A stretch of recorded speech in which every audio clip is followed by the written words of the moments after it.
The two yak cows and the bull cost Mae Sutton $6 at the Haskell dispersal sale on a cold morning in April 1933, and she loaded them into her truck while the auctioneer was still shaking his head. Frank Haskell had homesteaded 210 acres of Albany County high country at 7,000 feet, and the land had beaten him the way it beat most people who tried it above 6,000 without enough capital. The bank had taken the property in February. 30 men came out from Laramie on a Tuesday in April to buy what was useful: the draft horses, the hay equipment, the barbed wire, the seed corn. Nobody had come for the yaks. They stood in the northeast corner of the corral, three of them, dark as storm cloud and enormous, the bull carrying a shoulder hump that cleared 5 feet and a set of horns that swept wide enough to make most men step back from the fence. The cows were smaller, but not by much. All three were heavily coated in the long, shaggy outer hair that let them stand in Wyoming winter without shelter. And when the wind came down off the Laramie Range, it parted their coats, and the fine inner layer moved underneath like something living. Nobody bid. Frank Haskell's wife told anyone who would listen that Frank had got them from a trapper who brought them down from Montana in 1929, thinking there might be a market, and there hadn't been, and she would be glad to see the back of them. Mae raised her hand. $2 a head, 3 animals. The auctioneer looked at her. He looked at the bull. He sold them.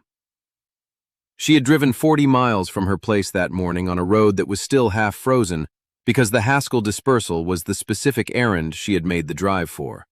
Not the horses, not the wire. The animals in the northeast corner that nobody else in Albany County knew anything about, which was precisely the condition she had been hoping to find. Before we find out what Mae Sutton does with 3 yaks that the county says will kill her, tell us in the comments where you're watching from. This channel reaches people from all across the country, and we love knowing where our stories land. If you haven't subscribed yet, hit that button now. We have new stories every week. Mae had been a widow for 2 years.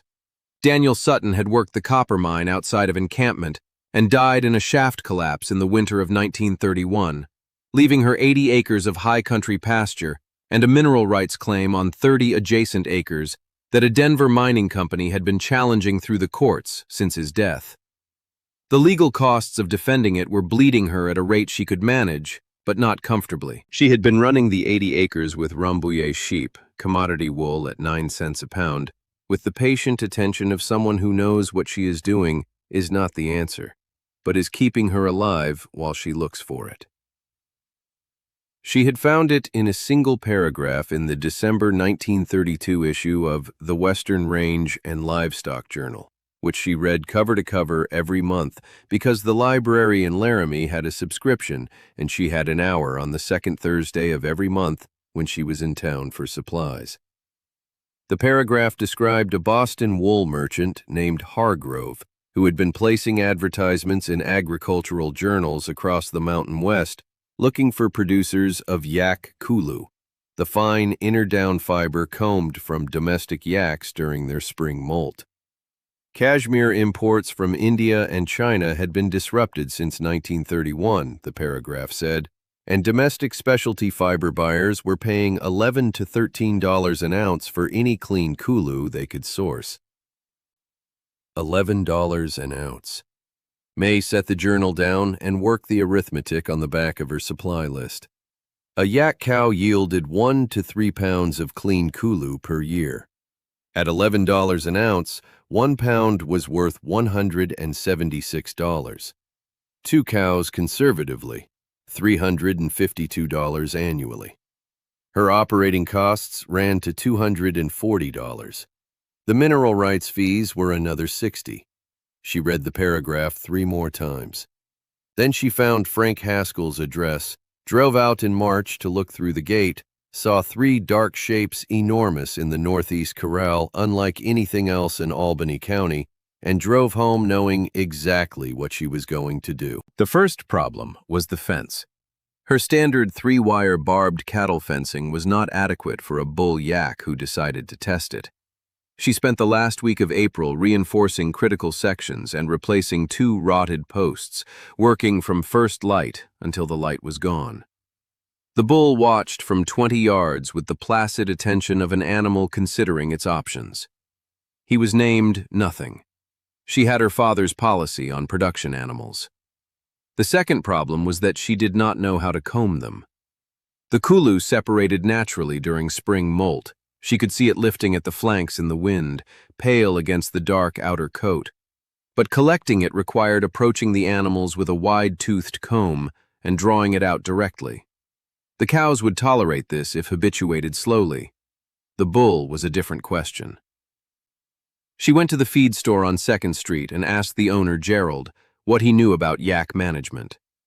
Gerald said he knew they were big and from somewhere cold. He did not know anything else useful. There was a man in the back of the store, half visible behind the shelving, who had gone still when she started talking. He came around from the shelving with 2 bags of oat seed and set them on the counter. Dark hair, nearly black, amber-brown eyes with the quality of processing more than they showed. Yaks responded to habituation from the calf stage, he told her, but a fully grown bull that had not been handled needed time and a person who could read bovine body language at close range, because if you misread a yak bull at 5 feet, the outcome was not recoverable. He told her this without preamble. Then he stopped. Mae looked at him. She asked where he had learned that. He had freighted supplies to a Basque sheep operation in the high country north of Dubois for 3 years, he told her. The family kept 2 yak cows for pack work in the summer. He had helped handle them twice when they were short-handed. Will Connolly. He ran the Connolly freight operation out of Laramie. Mae Sutton. She ran the Sutton place on the eastern slope above the county road. He had heard of it. He had not known about the yaks. She told him they were new. She went back to her supply list. He picked up his oat seed and went to the door and then stopped and said, without turning back, that the bull would be easier with a second person present the first few times you approached him. Not to help, just to stand at the fence so the bull's attention was divided. He told her this to the door, already leaving. She told him she would keep that in mind. He left. She bought her supplies and drove home and thought about divided attention and whether a man who gave you one useful thing and stopped was the kind of man who had more useful things and was waiting for the right occasion to give them. She decided he probably was. The bull took 3 weeks. She went to him every morning with grain and stood at the fence until he came to it on the 5th day. The 2nd week she stood in the corral and let him approach without touching him. The 3rd week she put her hand on his shoulder while he ate, and he lifted his head once, looked at her, and went back to eating. Will appeared on a Saturday, which was not a day she had expected. He came to the fence without being asked and stood with his arms over the top wire. The bull noticed him, and his attention divided exactly as Will had said it would, and Mae ran her hand along the bull's back while he was looking at Will and found the first loose Khullu lifting from the outer coat at the flank. She collected it by hand, a small clump, pale and impossibly fine. She looked at Will. He looked at the fiber in her hand. That's it. He nodded at the fiber in her hand. That's what you're after. She knew, but she agreed with him. She combed the first full yield from the 2 cows in May. She worked from first light, a wide-toothed comb drawn slowly through the outer coat to catch the lifting Khullu before it shed to the ground. Each cow took 2 hours. She collected the raw fiber in a muslin bag and weighed it on the kitchen scale that evening. 2 pounds and 4 ounces raw combined. The dehairing was the delicate work, separating the fine Khullu from the coarse outer guard hair by hand at the kitchen table over 3 evenings until she had 1 pound and 11 ounces of clean fiber in a cloth bag. She wrote to Hargrove Wool Merchants in Boston on a Thursday evening, the letter she had been composing in her head since December. 1 page. She described the operation, the breed, the fiber quality. 16 to 20 microns, she wrote, equivalent to high-grade cashmere, and the clean yield from the current year, with the growth trajectory as the herd expanded. She enclosed a small sample of the clean Khullu in a folded paper packet and said she could supply additional sample quantities on request. She asked for their current purchasing price and terms. She sent the letter on a Friday and did not think about it again. Will came back on a Wednesday and helped her reinforce the north fence line, which she had identified as the next weak section, and which went faster with 2 people. They worked in the manner they had established, parallel, efficient, talking when there was something to say and not when there wasn't. He had learned the rhythm of how she worked and matched it without adjusting his own pace, which she noted as an unusual quality in a person. He asked about the fiber, whether she had sent the letter. She told him she had. He asked what she expected to hear back. She told him she expected to hear that they were interested, because the fiber was what it was, and what it was exactly what they had been looking for. He was quiet for a moment. Then, he had not met many people who spoke about their own work with that kind of accuracy. She told him it was not confidence, it was arithmetic. He hammered a staple into a post and said that was a useful distinction. He went back to working. She went back to working. The wind came off the Laramie Range and moved the long grass of the high pasture, and the Yaks stood at the far fence and watched the 2 of them work, and the afternoon held everything in the particular suspended quality of a Wyoming April, clear and cold and permanent feeling. We're halfway through this story and we want to know, have you ever worked with an unusual animal fiber? Yak, alpaca, cashmere, angora, anything outside the ordinary? Tell us in the comments. We read every one. And if you haven't subscribed yet, this is your reminder. New stories every week. The letter from Hargrove Wool Merchants arrived in the 3rd week of May. It was from a Mr. Thomas Hargrove himself, not a clerk, which Mae noted. He wrote that the fiber sample was exceptional. He used that word, exceptional, and underlined it, and that he had not sourced domestic yak Khullu of this quality in his 20 years in the trade. He could take the full current yield at $12 per ounce. He enclosed a purchase order form and asked for shipping instructions. Mae read the letter twice. 27 ounces at $12, $324. Minus operating costs, minus fees, minus freight, $24 remaining. She was not yet where she needed to be, but she could see the path from here with the clarity of someone reading a map that has finally come into focus. She packaged the Khullu in clean muslin, wrapped it in paper, and shipped it via Railway Express to Boston on a Monday. The check arrived 3 weeks later. She deposited it at the Laramie Bank, paid her operating account, paid the legal fee installment, and sat with the remaining $24 and the knowledge that the 2 cows were already accumulating the next year's fiber in their growing winter coats. She wrote to Hargrove in July about increased supply. He wrote back. He could take whatever she could produce, at the same price, preference for the spring clip. She folded the letter and put it in the tin box with Daniel's death certificate, the mineral rights deed, and the legal correspondence from the Denver Mining Company. The Denver company had filed a new challenge in February. Her attorney said it was defensible. The fees were mounting. She drove 6 hours to Denver to meet Hargrove's regional agent Peters and told him about the herd expansion, the projected yield over 3 years. Peters listened with the attention of a man calculating margins. When she finished, he leaned back and told her Hargrove would take a 3-year supply contract at $12 per ounce, guaranteed, with a volume discount above 20 ounces annually. She drove 6 hours home and wrote to 2 yak breeders in Montana that night. 2 additional cows arrived by freight in September from a Basque family near Missoula. Young animals, well handled, $38 for both. She was at zero again, with 4 yaks and a 3-year supply contract. Will helped her unload without being asked, which was a pattern she had stopped commenting on because commenting would have required acknowledging what it meant. He handled the new cows with the easy competence of a man who knew how to move around large animals, not aggressive, not deferential, just clear. And the cows responded to him the same way they responded to her, which told her something about the quality of his attention that she filed carefully and returned to at intervals. He stayed for supper. They talked about the supply contract, the legal case, the coming winter. He knew which of the 3 access roads to her property was passable in deep snow, and told her as practical information she might need.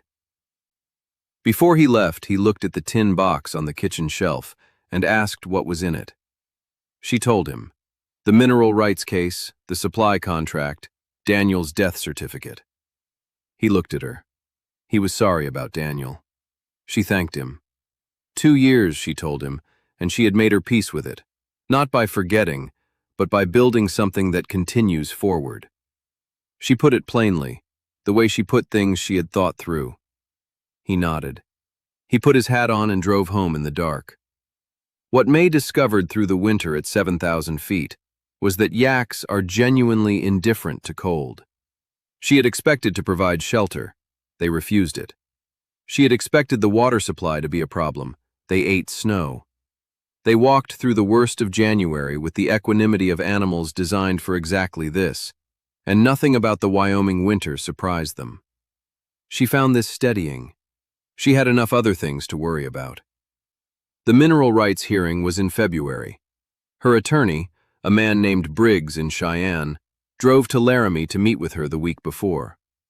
The Denver company's position was that Daniel had not filed the original claim correctly, that there was a procedural error in the 1928 filing that invalidated the deed. Briggs believed they could defeat this argument, but not without a hearing and not without cost. The legal fees to date were $140. The remaining fees to complete the defense would run another $60 to $80.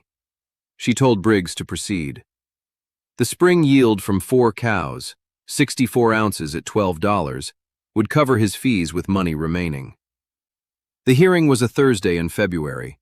She sat in the courthouse for 4 hours while the Denver company's procedural argument was dismantled, and the judge ruled in her favor on all 3 contested points.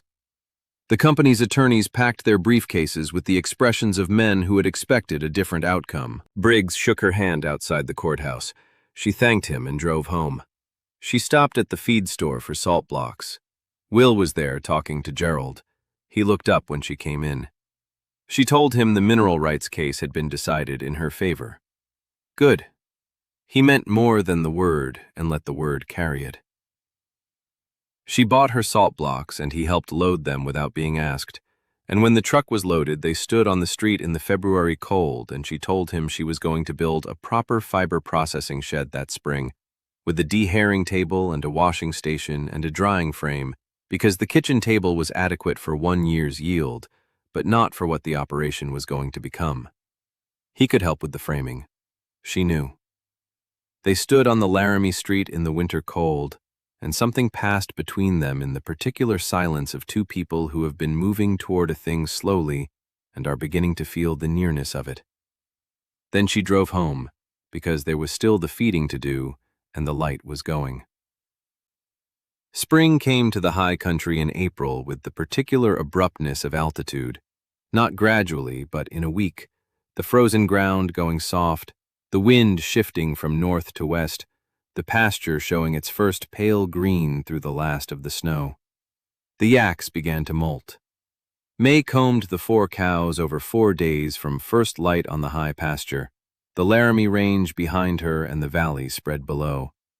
The Khullu came free in long, soft poles, pale against the dark outer coat, almost weightless in the bucket. She did not hurry because hurrying lost fiber. Will came on the 3rd morning and combed alongside her, wordlessly, picking up a comb from the bucket and beginning on the 2nd cow while Mae worked the 3rd. He had done it before, she had shown him in the fall, when the new cows arrived, and he had the patience for it, the same steady, unhurried quality he brought to every physical task, and the cows accepted him. They worked in the early morning cold with the sun coming up behind the eastern ridge, and the light was the particular warm gold of a Wyoming spring dawn, and the Khullu filled the collection bags slowly, and the yaks stood placidly and let themselves be tended, and nobody said anything for a long time. Then Will set down the comb and stood up and looked at her across the back of the cow. He said her name. She kept combing.